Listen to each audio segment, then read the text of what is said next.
Hey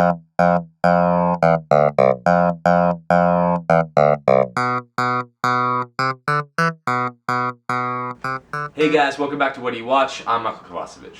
I'm Geoffrey Kawakami. Today we're going to be talking about Girl Meets World, a new series that's starting on Disney Channel. And we're also going to be talking about the original show and what we liked from that show and how it kind of parallels in this new show.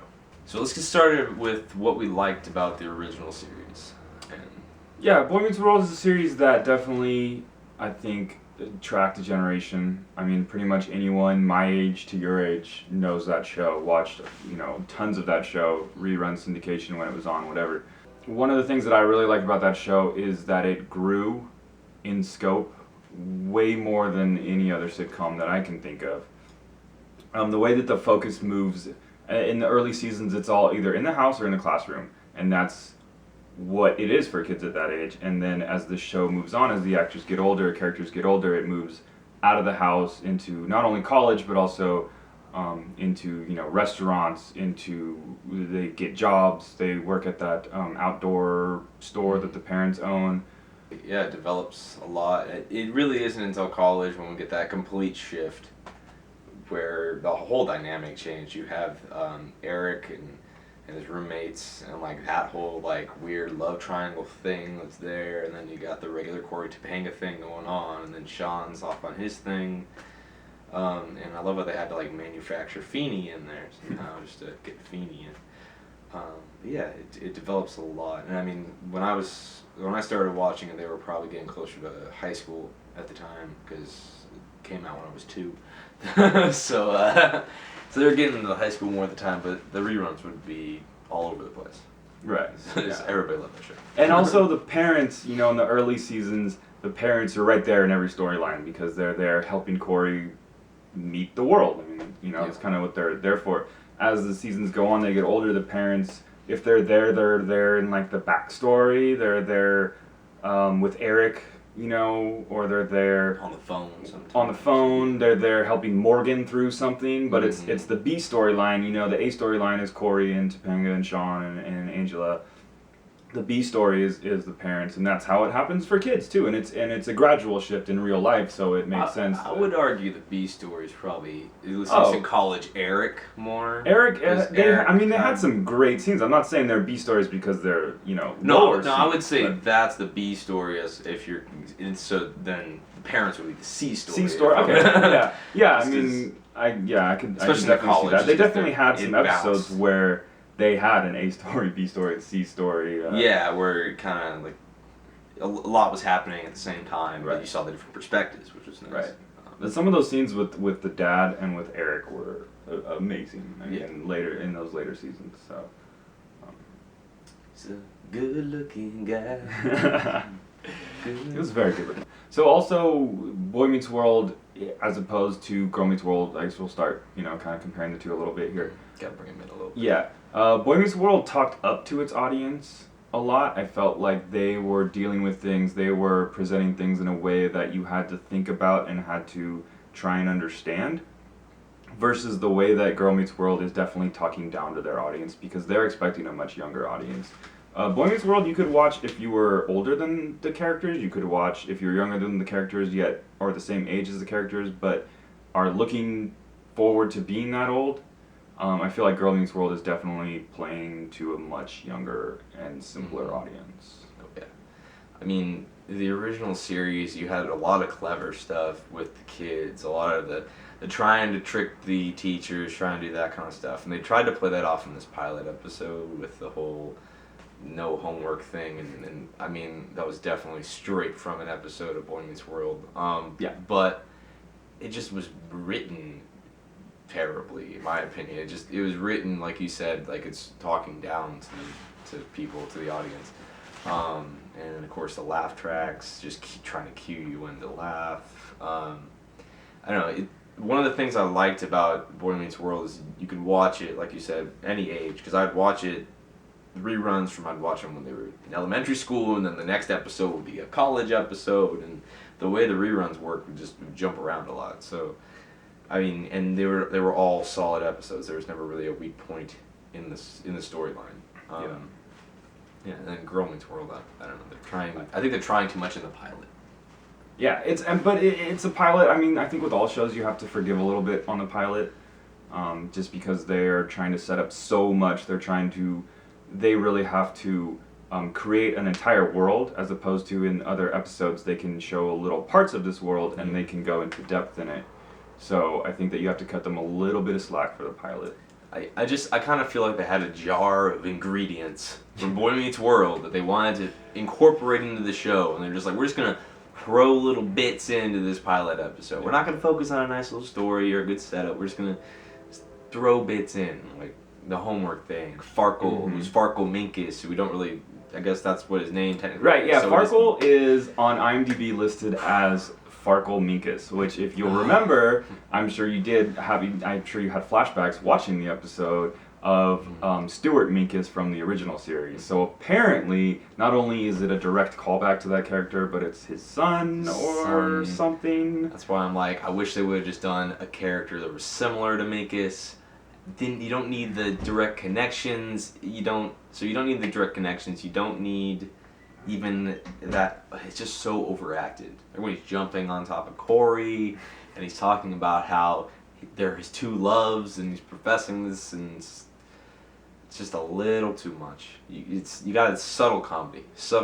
Yeah. Right. The laugh track you mentioned it a little bit. The laugh track is stepping on the comedic beats. It's signaling, telling that 7-year-old viewer to laugh before the character even finishes their joke, and that's really, really annoying when you're trying to judge the show and trying to, as an adult, I assume they would still want adults to watch their show. I mean, I don't know, I guess, but yeah, that laugh track needs to back up a little bit. Although Disney Channel does it on all their shows, so I guess it's just the thing to do now.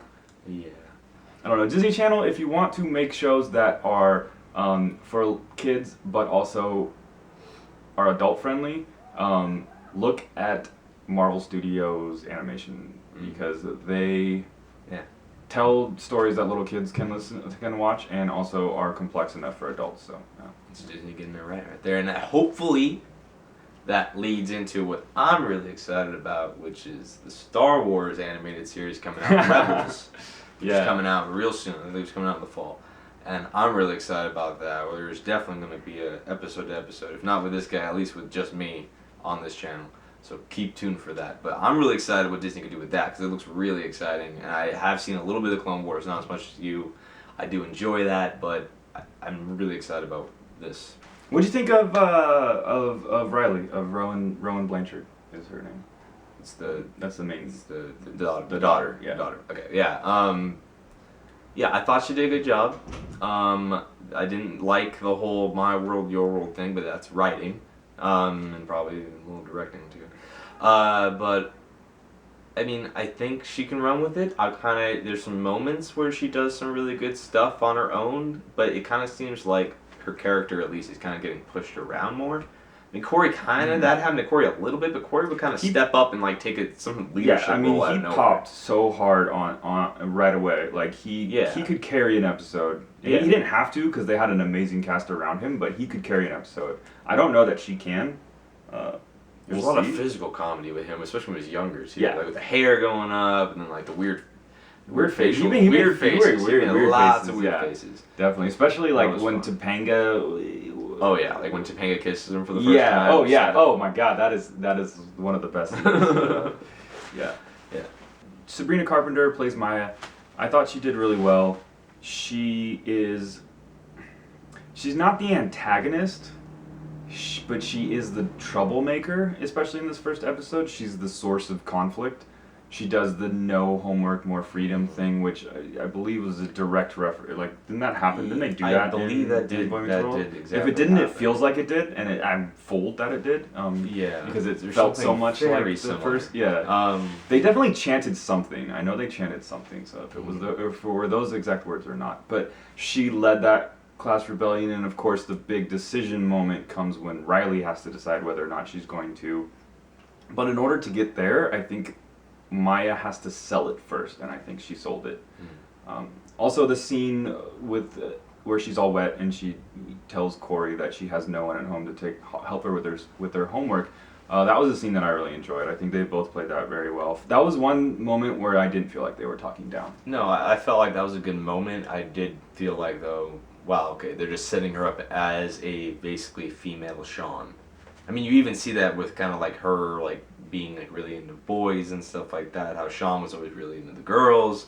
So I mean, they're really trying to play that. She's trying to fill that Sean role, obviously, but they're trying to. I thought they were making it too close to Sean.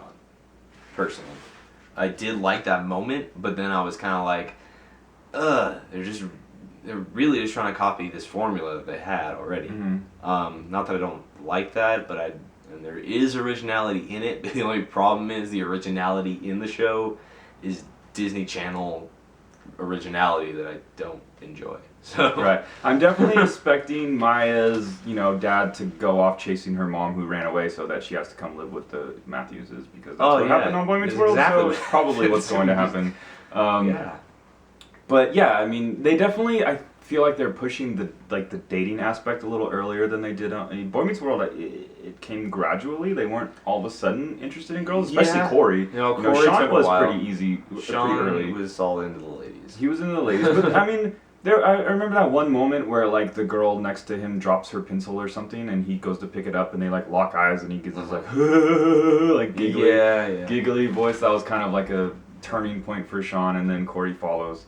I feel like this show, and it makes sense that they're doing that, because these days I think kids are aware of dating a little bit earlier, or into dating a little bit earlier. So I know why they're doing that. Alright, and then the one thing that really got me, though, there's a lot of little problems that I saw, but it's a pilot, they could all be excused. But my biggest thing was some of the writing choices. Why did we have to say world so much? But really, they were like, my world, and you gotta make it your world, and I already had my attempt at making it my world, and it's breaking the fourth wall, really, almost. I mean, it's not directly, we're not getting them staring right through the camera or anything, but it's just playing it so much. It's like that point in the movie when they say the title and everybody's like, oh! But I know. I just, that really upset me, the world thing. In Boy Meets World, they were never really, like, explicitly saying world, and sure, there were fourth wall breaks, but I think that was mostly just trying to keep up with Saved by the Bell. So I mean, there was definitely those fourth wall breaks where like they'd Corey would look at the camera and it kind of be, or he'd say something to the camera. I mean, he'd do that, but this is just like an obnoxious little hint thing. I didn't like it at all. There was that one episode of Boy Meets World where Eric leaves for Hollywood to go become a TV star, and he ends up on a show called Kid Gets Acquainted with the Universe. Yeah. And it's the same set, and it's all the same actors playing the same roles on the show. Yeah, that's an awesome one. And actually the best moment is Ben Savage. He's looking at the script and he goes, how can this kid learn so much every week and still be so stupid? And it was just so great because they're talking about the actual show. That was a great fourth wall break. But I mean, there's good fourth wall breaks. I'm just saying you don't. And this wasn't even like directly supposed to be meant as a fourth wall break, but it takes you out of the show when you're saying my world, your world, world. If he would have said you're a girl who meets the world, I would have. I mean, you didn't go that far, but they definitely could have. Yeah. The only thing that I think is gonna get me to come back to this show, I'm probably not gonna do week to week. I'll probably go and sit and like watch an episode that has people I'm interested in seeing in the show. So like how Feeney showed up at the end of this one. I know it's a cameo, and I don't think he's going to be back for other episodes. But Sean and Corey's parents are both supposed to be in the show regularly. So I'm waiting to see some of those episodes and kind of seeing if the writing gets better now that we're done with the pilot. But yeah. I kind of wish I didn't know that Sean and the parents were coming in, because then I'd be more surprised. Although, like you said, you probably wouldn't watch it. I wouldn't watch it. Someone would be like, Sean's in the 7th episode. I'd be like, oh wow, maybe I'll watch the 7th episode. But what if he comes back at the end of the 6th episode? Okay. Anyways, yeah, that's it for this video. What do you watch? Follow us, like us, all that stuff. Subscribe. Yeah, it's not that hard, dude. Just hit that like Just a little button. like button. I know you watch it, and I know that, you know, I don't like everything that I watch, but now that I'm starting to do this stuff, like, that like button means a lot, man. Yeah. It really would mean a lot if you would just click that like button. And leave a comment. And tell leave a us comment. if you Hey, hated it. The reason we wanted to call this "What Do You Watch" is because I want to know what you watch. If you like a show and want us to do something on it or want to hear something on it, like, we'll do it. You know what I mean? Like, this is just, we're just gonna do whatever. My until, Little Pony, whatever yeah, you want. You know, I'll watch. How do you watch? How do you watch How to Train Your Dragon 2? I mean, if you want us to talk about it, we'll talk about it. It's supposed to be one of the best animated movies in a The while. first one was really good, so yeah. maybe we'll do that. Well, a couple things I've done. I have seen Edge of Tomorrow, and I might do a little personal video on that because I really enjoyed it. I might also do maybe even a weekly thing where I do movie trailers and talk about what I'm looking forward to. Yeah. We're getting movie trailers. That'd be cool. Emmy nominations dropped today, so I'm gonna be looking at those and maybe write something up. Maybe do a video 19 on Game of Thrones. Yeah, you know what? I was looking at the comedy series Veep. Got a lot of nominations also, and that's a show I really like. So I'm glad they're getting a nod. They got a nod last year. They got a lot of nominations, but yeah, that's what we're looking forward to. Hope you enjoyed. See you next time.